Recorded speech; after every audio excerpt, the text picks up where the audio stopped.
Have you ever wondered why we yawn? While scientists are still unraveling this mystery, several fascinating theories have emerged. One prevalent theory suggests that yawning serves to cool the brain. When the brain temperature rises, yawning may help circulate cooler blood to the brain, regulating its temperature.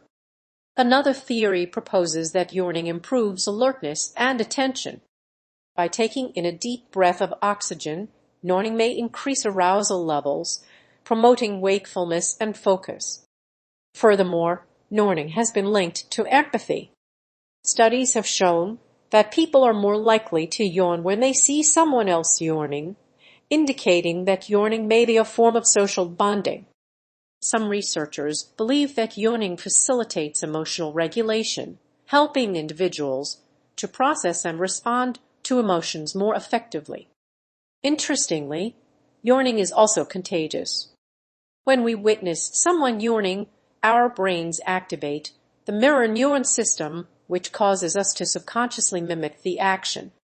This contagious nature of yawning suggests that it may have evolved as a way to promote group cohesion and empathy.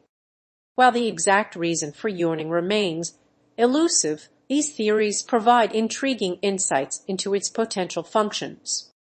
Whether it's regulating brain temperature, improving alertness, fostering empathy, or facilitating social bonding, yawning appears to play a multifaceted role in our biology and social interactions. So, the next time you catch yourself yawning, embrace the mystery and appreciate the hidden significance behind this seemingly mundane act.